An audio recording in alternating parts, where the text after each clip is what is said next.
Hey there, my name's Chase, and I'm going to tell you about the time my girlfriend invited our twin sisters to live with us.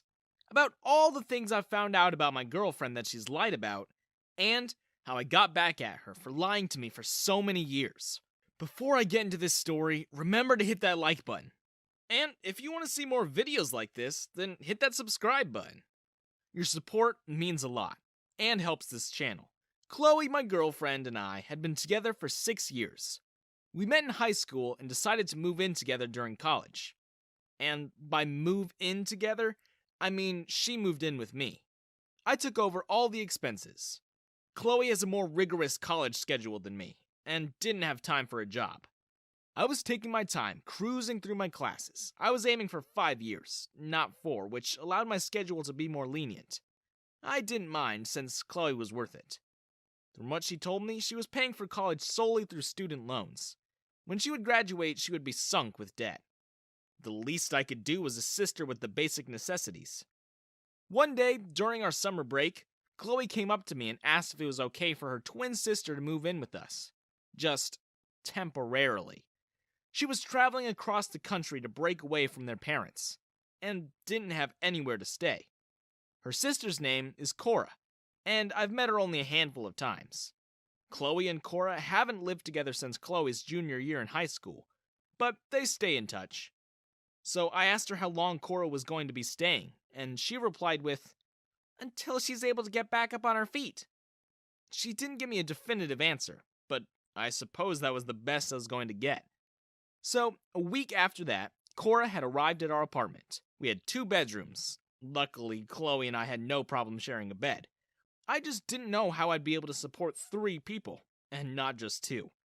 I knew what Chloe was like. She didn't ask for much. Cora, on the other hand, was a little more demanding in money. She didn't spend in big quantities, but just little things. A cup she didn't need, a new phone case, a phone charger. After a few months, all of that builds up. My money began to grow tight, and I told Cora to cut the unnecessary spending to help save some. She just told me that I couldn't control what she bought. Yes, I can if I'm the one paying for it. Talking with Cora was useless. So I tried to talk with Chloe. I said to her, "Cora, I know she's your sister, but can you tell her to ease up on the money? I do have bills to pay." She told me she couldn't make me any promises, but she'd try her best to sway her sister. After that, I did notice a cut, but only by a small percentage. So by that time, I had 2 people depending on me for financial stability. I didn't mind helping Chloe, but Cora, I did mind, just a little bit. Chloe told me Cora would only stay temporarily, but she had no problem making herself at home and turning the guest bedroom into her own personal slob station. I even asked Cora straight up when she would move out or get a job. To that, she just shrugged and said, "I mean, I guess if I have to." Again, that wasn't an assuring answer. A whole month passed and my funds were slowly being bled dry, mostly by Cora and the bills that I had to pay to sustain her living expenses. I couldn't spare any money for myself or for Chloe. I was so close to kicking her out of my apartment, but one day, she came up to me when Chloe was doing her college courses.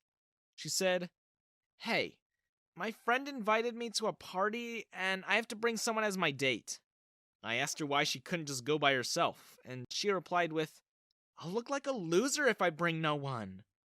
I was like, "You can't ask anyone else? It's kinda disrespectful to ask your sister's boyfriend to be your date." She replied with, "I already told her, and she said it was fine." Okay, first off, why wouldn't Chloe tell me something like that? And 2, why would she say it was okay? I told her it was off the table. I wasn't going to be used as an accessory. She then said, "I'll pay you 10,000 if you agree." And that just completely rocked my world. Cora barely had enough money to pay for fast food. How was she going to pull out 10,000 to pay me? I decided to play around. I never thought she actually had the money.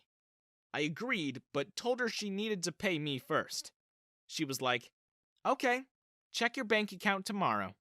The money will be there." I almost laughed in her face. Almost. The only reason why I didn't was because she seemed completely serious. I didn't think much of it the rest of the day. The next day, around late morning, I was doing chores around the apartment while Chloe was doing some of her summer courses again. That's when I got a notification from my bank. 10,000 was transferred into my account from Cora's own bank account. Normally, I suppose people would be ecstatic that they received 10,000. I wasn't. I was both extremely surprised, confused, and suddenly filled with dread. Cora somehow managed to keep up her end of the bargain, which meant I had to too. Honestly, as much as I really wanted to know how she had the money, or where she got it from, I didn't want to blow it out of proportion. Chloe never talked about it, even when Cora was gushing about it for the rest of the weekend. I did briefly pull her to the side to see if it was still okay, but she just kind of brushed the topic off. I had really hoped the whole date thing with her sister wasn't going to affect us. So, the Monday after that, Cora dragged me to her friend's party. What I noticed, though, was that the friend's house was located in the more expensive area. Big mansions and things like that. Which confused me even more. Chloe always told me that they were middle class and lived in the respected area. So, how did Cora meet someone with that much money? I supposed anything could happen and didn't question it. When we got to the mansion, there were already so many people inside. Like one of those high-class parties you see in movies and TV shows. Cora dragged me out of the car before I could fully process it, and pulled me straight into the crowd. I felt like a fish out of water. Normally I didn't care whether I fit in or not, but at this particular event, it bothered me. Everyone looked so high class, if that even makes sense. And I just looked normal, I guess. Cora went off on her own, straight to her friends. That made me wonder, what was the point of me being there? She never interacted with me the first hour we were there. As the party went on, I stayed close to the walls. I didn't talk with anyone. I didn't even know what I would talk about if I did. Anyway, more people began to disperse to different places in the house, which lessened the main crowd. Cora was now in my sights. I pulled her aside and asked her how she knew so many wealthy people. And also, how she managed to pay me $10,000 to be her accessory. She just kinda looked at me confused and said, "Chloe didn't tell you?" I didn't think twice about my answer. What's there to tell me? She's paying her college solely through student loans. And what does she have anything to do with my questions? Cora decided to take me to a quieter part of the house. So, I'm assuming that's a no, she said. Dude, Chloe and I both have our own bank accounts. We paid for everything before we separated from each other. Okay, I was really confused then. Cora didn't say anything more than that and just told me to enjoy the party before going back to conversing with her friends. I spent the rest of that evening alone, thinking about who Cora and Chloe were, truly, and if Chloe wasn't really the person she told me she was. When I arrived home that night, Chloe was already asleep, and Cora no longer had use for me, so she went straight to her room. Instead of going to bed, I stayed up, researching them. Cora and Chloe Cordova. Their names popped up immediately. And to my genuine surprise, they weren't broke college students. They had access to a huge trust fund that their parents set up for them before moving away to another country. And by huge, I mean huge. Their parents were big hotshot lawyers for so many years. They saved up a bunch of money and put it in a trust fund for the twins to inherit when they turned 18. If that was the case, then why did Chloe not pay for college using her own money? Was she just using me as a free apartment? It's not like she's not doing her college work, but she has more than enough money to help me financially. Not to mention, she lied to me about her sister's situation as well, landing her here and making me pay for both of them. That made me begin to question whether I knew Chloe at all. We'd been together for over 6 years. Was lying to me and using me that easy for her? And her sister was in on it too. Oh, I was mad. Probably more mad than I should have been, but I was being played for a fool. I couldn't just let that slide. That night, I decided to give both Chloe and Cora a taste of their own medicine. Chloe left the next early morning to pick up more college books needed for her course. I acted like everything was normal, that I didn't know she was using me. Cora stayed in her room. When Chloe left, I scoured our shared room, looking through her closet, her drawers, everything that could hold a credit card. I eventually did find it, under the sole of one of her shoes. It was a black card, not a regular one, which made sense. Her credit score must have been amazing compared to her sister's. Sure, I didn't have permission to use it, but then again, she didn't get permission to use me for 6 years. So, it evens out. I went out on the town and bought everything I've ever wanted for myself. Things that I've wanted to buy, but couldn't, to spare a penny for the rent. I don't even remember half of the things I bought. When I went back to the apartment, Chloe was home. She asked me what I was doing with all that stuff.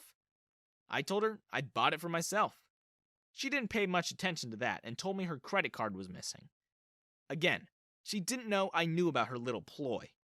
I just told her perhaps she lost it somewhere.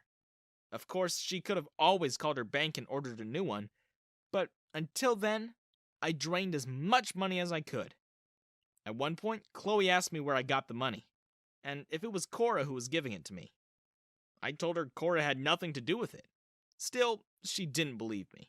The two of them got into a fight that night, a heated one. One didn't believe the other, thinking they were lying. The next day, Cora and her stuff was gone. I didn't feel bad. She was a leech, and so was Chloe. She asked me if I could pay off some of her books for college, but I just told her I didn't have the money. She told me I was a liar, and I just told her I was repaying her. She seemed to have realized what I was talking about, because her face turned white as a sheet. She never talked about money again, nor did she ever contact her bank. I found that strange, but I didn't complain. I used her money to pay off whatever debt I had, and lived my life more happy than I ever had.